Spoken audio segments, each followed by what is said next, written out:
berbeda dengan skema penelitian terapan dan seterusnya. Ya. Berikutnya juga diharapkan kita memahami sistem penyaminan mutu penelitian perguruan tinggi. Ini bisa di-download Bapak Ibu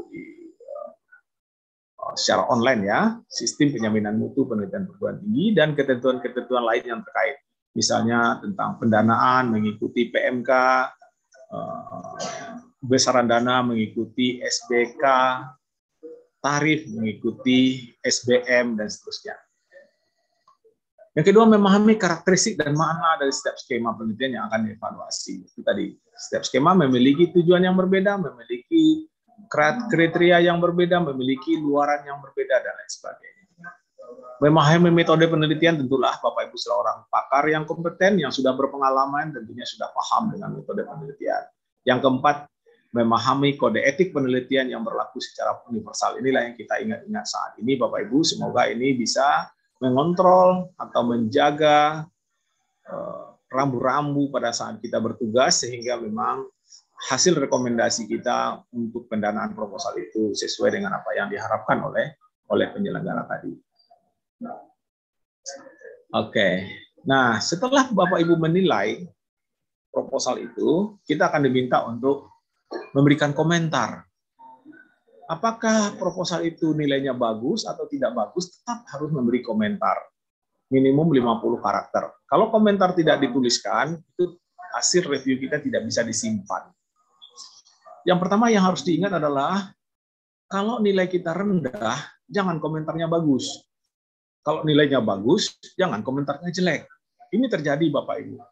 Nilainya jelek, komentar bagus, nilai bagus, komentar jelek. Itu membingungkan penyelenggara, mana yang mau diambil patokan.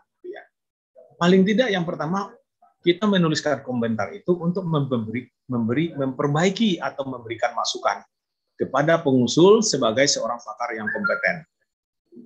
Jadi Bapak Ibu sebagai seorang pakar yang kompeten memberikan saran masukan untuk perbaikan agar proposal itu bisa lebih bermutu, luarannya bisa dicapai dengan baik, dan segala macam. Yang kedua, untuk membina keterampilan peneliti dalam menyusun proposal penelitian sampai menghasilkan luarannya. Untuk membina, bukan membinasakan Bapak Ibu. Ya. Sebaiknya menggunakan bahasa yang komunikatif dan baik. Bahasa yang komunikatif dan baik. Jangan bahasa-bahasa yang kurang komunikatif dan kurang baik. Ya. Contohnya adalah, ini terjadi Bapak Ibu, saya pernah baca komentar itu, saya tidak percaya proposal ini dibuat oleh seorang bergelar doktor. Nah, itu kan sangat bombastis ya Bapak Ibu ya. Nggak boleh begitu ya. Telaah, penilaian, dan komentar tim reviewer merupakan rekomendasi bagi Ditjen Vokasi untuk memutuskan proposal yang layak didanai berdasarkan prioritas. Ya. Jadi karena ini berdasarkan penilaian komentar reviewer itu merupakan rekomendasi bagi Ditjen Vokasi untuk mendanai, oleh sebab itu jangan terbalik tadi. Nilai bagus, komentar jelek, nilai jelek, komentar bagus.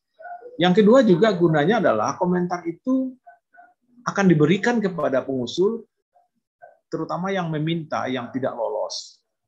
Sehingga komentar dari Bapak Ibu itu bisa membina atau menjadi pedoman bagi pengusul untuk memperbaiki proposalnya agar usulan berikutnya bisa lebih baik lagi.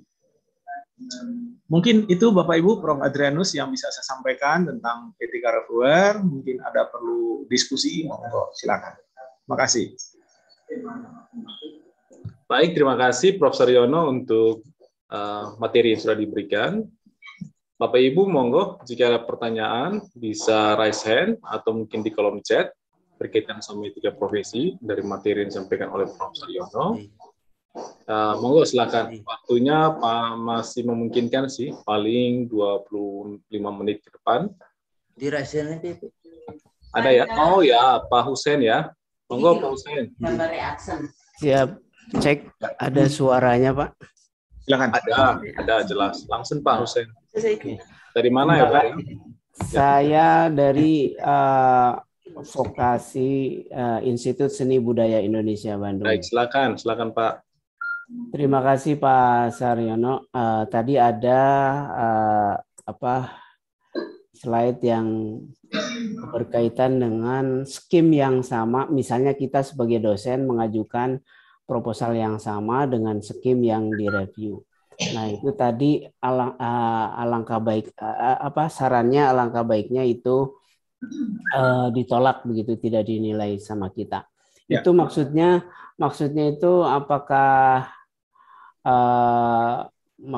apakah misalnya itu proposal kita sebagai anggota, sebagai ketua, atau memang kalau memang itu proposal orang lain gitu, tetapi kita juga mengajukan proposal di skim yang sama. Nah, karena kalau itu kita juga pernah mengajukan proposal yang sama, bukankah itu juga artinya kita memahami betul karakteristik skim yang itu, Pak? Jadi mohon pencerahannya dan penjelasannya, Pak. Terima kasih. Baik, Pak Husein. Intinya kita tidak boleh mereview proposal pada skema yang juga kita sedang mengusulkannya. Kira-kira begitu. Ya, Pak ya? Walaupun itu proposal orang lain gitu ya, Pak ya kan? Proposal orang lain maksudnya Bapak jadi anggota gitu? Bukan, sama sekali tidak ada hubungannya. Kalau nggak ada hubungan nggak apa-apa, Pak. Artinya Bapak mengusulkan penelitian produk terapan. Ya. Terus Bapak diminta mereview proposal produk terapan, itu nggak boleh. Oh, ya. Sampaikan penyelenggara. Jadi kalau kita berada pada posisi sebagai pengusul dalam satu skema, seyogianya kita tidak menjadi reviewer di skema itu. Tapi boleh di skema yang lain. Siap, Pak. Siap. Paham. Baik. Sudah ya, Pak ya? Ya, jelas ya, Pak Husein. Terima kasih. Nanti ke Pak Bambang Jatmiko dulu. Setelah itu akan saya baca yang pertanyaan di kolom chat. Monggo Pak Bambang, silakan. Ya, baik. Terima kasih, Prof. Saryono. Ya, Pak Bambang. Jadi salam dari saya, dari Universitas Muhammadiyah Yogyakarta. Ya, salam. Ada beberapa pertanyaan, Prof. Pertama, kaitannya dengan reviewer. Tadi mohon dipertegas, seorang reviewer diizinkan untuk mengajukan sebagai peserta dalam skim yang telah disediakan oleh pedoman itu atau tidak, itu yang pertama. Yang kedua, ini jika nanti ada yang multi-use, katakanlah misalnya sebagai anggota itu tidak masuk syarat pertama, kemudian menggunakan orang lain. Nah, misalnya nanti terjadi protes pada tahun kedua. Nah, misalnya seperti itu, karena pasti akan terjadi masalah. Jadi tahun kedua anggota itu dicoret oleh ketua, padahal itu karya yang kedua gitu, Prof. Karena dia tidak menjadi ketua, akhirnya apakah ini layak dilanjutkan, tetapi proposal itu bagus gitu loh. Jadi misalnya seperti itu. Sehingga sebagai reviewer tentu bingung karena yang terjadi proposal bagus tetapi bukan karya ketua, tetapi anggota keluar dari anggota itu. Mohon saran dari Prof. Saryono kaitannya kebijakan seperti itu. Terima kasih, Prof. Ya, silakan Prof. Saryono. Pertanyaan Pak Bambang sangat bagus. Monggo. Ya. Mengajukan peserta pada skema, apakah boleh mengusulkan? Maksudnya sama ya seperti pertanyaan Bapak tadi ya, Pak Bambang ya. Jadi ya, mohon ketegasan, Prof. Sebagai reviewer itu apakah diizinkan atau tidak? Tidak diizinkan mereview di skema yang sedang dia jadi tim peneliti. Sebaiknya begitu. Nah, apakah nanti tetap ditugaskan atau tidak, itu tergantung penyelenggara, Pak Bambang. Misalnya saya katakan ini, saya lagi mengusulkan ini nih. Tetapi juga saya ditugaskan di skema ini. Nanti penyelenggara karena dalam hal ini Semi Tamas yang akan memutuskan apakah oke lanjut atau dikeluarkan kita.